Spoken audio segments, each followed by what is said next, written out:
Hello, wonderful viewers. Welcome to the Gents Talk Love Show.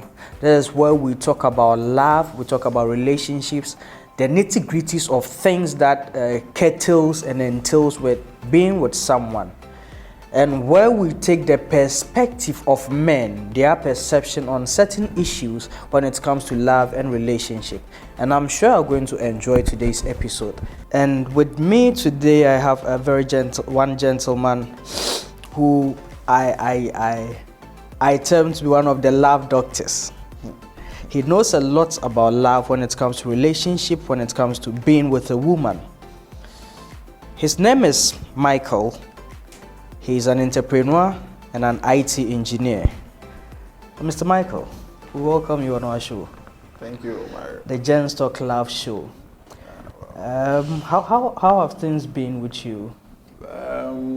In what sense? If you say things have been with Oh, me? I mean in general sense, life, business. Life is good. Business it has been great with business actually. So we're still in the system. We can't complain much about the system. We thank God. We thank God. That's what it is. This is our show. This is where we talk about love. This is where men voice out on things from their perspective. And are you in a relationship though? Oh no! For now, I'm single. You're single? Yeah, Okay. Why are you single? A handsome gentleman like you can be single. Oh no! It's for some few personal reasons, but it's not something that big. Okay. But I'm still hoping I get something better to work it out, so I could get into the system of mingling myself again. That's great. There is this diverse conversation when it comes to relationship, and it's about the fact that the other gender, which I'm talking about women, they think that in a relationship they are the responsibility of the man. As a man, going into a relationship or being in a relationship, do you think your partner is your responsibility? Being in a relationship, your partner is not solely your responsibility in the first place. Because I always say a relationship is more like a business. All right? Both of you are into one thing. Mm-hmm. The business is love. Okay. In every business, there is what we call investment. You have investors, all right? Sure. And the investors can be like 2 or 3 people investing in one business. So love is a business, all right? And you and her are investing into it to make sure it works, all right? So it is not a one-man business when it comes to love. It involves 2 people, all right? So you cater for me, I cater for you. It's like that type of trade. Yeah. Wow. That's an interesting comparison, I should say, to Mr. Michael. Love is a business. I guess it's because he's a businessman, so we'll take it from that angle. But and he thinks that just as we invest in businesses, that's the same way we invest in love. And as a businessman, he likens love to business.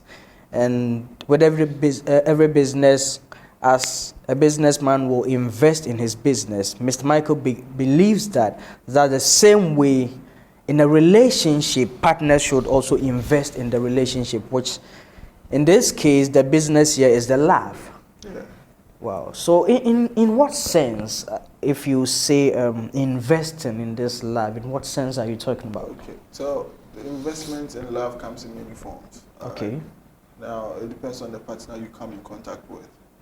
What they need, that's what you invest into, all right? Genuinely, love is more about both of you having like this feeling for each other. That's the basic, that's the fundamental ones, having that mutual chemistry between one, like each other. That is the first one. Second one comes to the material stuff. All right. The material stuff. In a sense, like for example, both of you are in there, and then one needs help to support. You want to support that person to acquire something. Okay. Or to achieve something. Okay. All right. So there's that part too there as well. So that I'm saying it's a business thing that both of you are having at a point in time.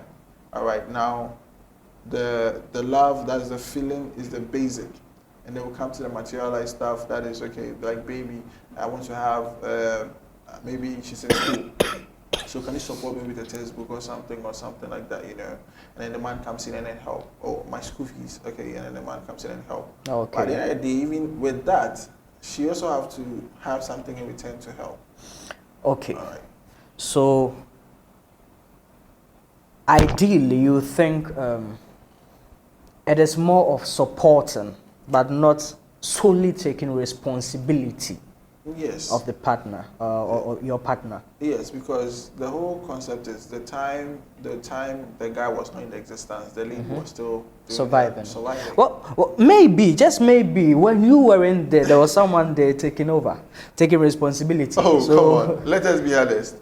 The reason I'm saying let us be honest is, okay, so if there was someone there, how did I come in contact with you as if we are even dating in the first place? They had an issue, they had to go their separate ways, but once you come in, you have to fit in where the person left it. Oh. And maybe the person was taking responsibility of it. No, but in most relationships that we go into, by the time we get to that relationship, if we will be honest, you go like, oh, when was the last time you had your break, like both of you went apart? It'd be like, oh, about 6, 7 months, 8 months. All right. Okay. At that point in time, are you trying to tell me that you are not catering for yourself? You are not doing things yourself? You did. Well, I just came in at a point where I realized both of us could do something together. And then I come in. It doesn't mean at that point in time you are resuming responsibility of the person. No. Okay. So, ideally, do you think this is supposed to be a conversation to be had before getting into the relationship itself?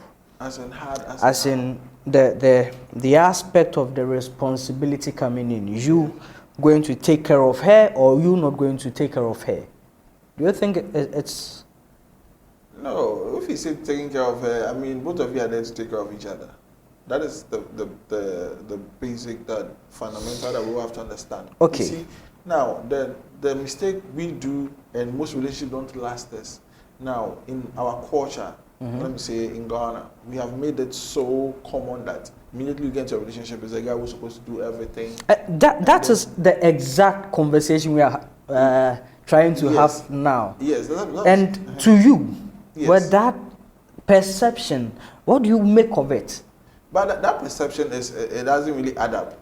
Do you know why? Because we have made it a culture, but that's not how it's supposed to be. So how do you think it's supposed to be? Now, I said it earlier on, it's supposed to be like 50-50 business. All right? That is how it's supposed to be. Now, when you go to the Western world, all right, and then you have those two partners in there, all right? Now, they have that equal platform in the Western world. All right. Yeah. So sometimes we used to say women are trying to be those people in the diaspora. They don't respect and they don't do this. That's not the issue. Now, in our culture, as you said, yes, we have a culture which believes that the man is the head. Good. Like, we are the head. We decide. Yes. So in the same ways. Don't you think that's what the ladies are also looking up to, you know, from that perception? You are the head, you have to provide, you are the head, you have to do this. No. It's not like an equal platform in our culture. Let's be honest as well. Oh, yeah, no, I'm just being honest. That's why I'm giving you two cultures. I'm giving you the culture out there, the culture in here. And so let's base it on our culture. Yes. The Western culture gives it an equal platform. Yeah, of course. It doesn't give it an equal platform in our culture.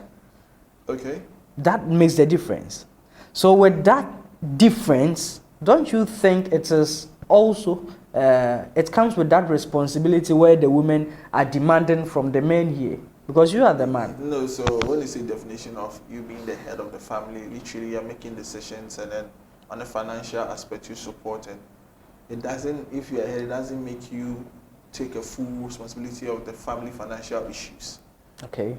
You see, that is how our culture is supposed to be, and that is how I think of late is trying to change now, because now I'm the head of the family, and when I take decision, if it's a very good and healthy relationship, I'll still consult my wife in any way.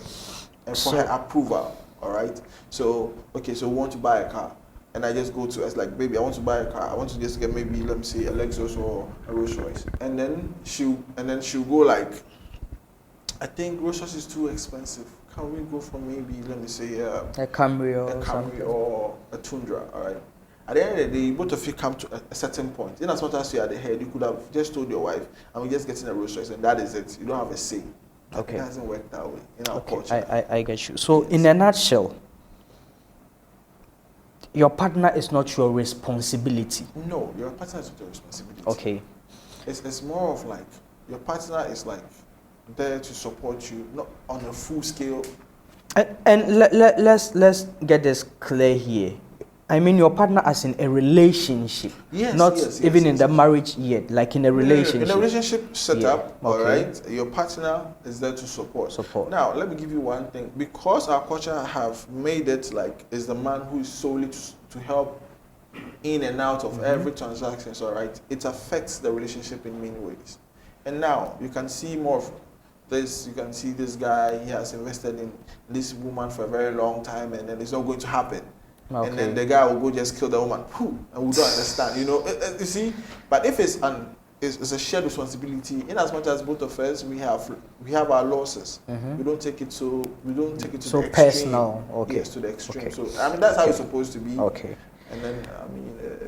Well, ladies, I hope you are understanding where the perspective of men stand when it comes to responsibilities of you in a relationship. They think that it's not supposed to be so. They can support you, all right, but they can't take full responsibility of your needs and all. I guess today settles it. Maybe the ladies will still have their own perception, the Brazilian wigs and all of that, but it still boils down to the fact that this is where the men stand. They can't take sole responsibility of you, but they can support you in as much as you can also support them. But so, I have one thing to say. You just said a Brazilian hair. So if I'm getting you a Brazilian hair, what are you getting for my hair? That's a little. For your hair, she's definitely getting you a comb. It's good. So that wraps it up for us today. Catch us again on our next episode where we bring you another enlightening show to discuss of things relating to love and relationships. So this is where we wrap up today. Thank you very much for sticking with us. Make time with us on our next episode where we bring you another enlightening, educative session on the Gents Talk Love Show. See you. Bye.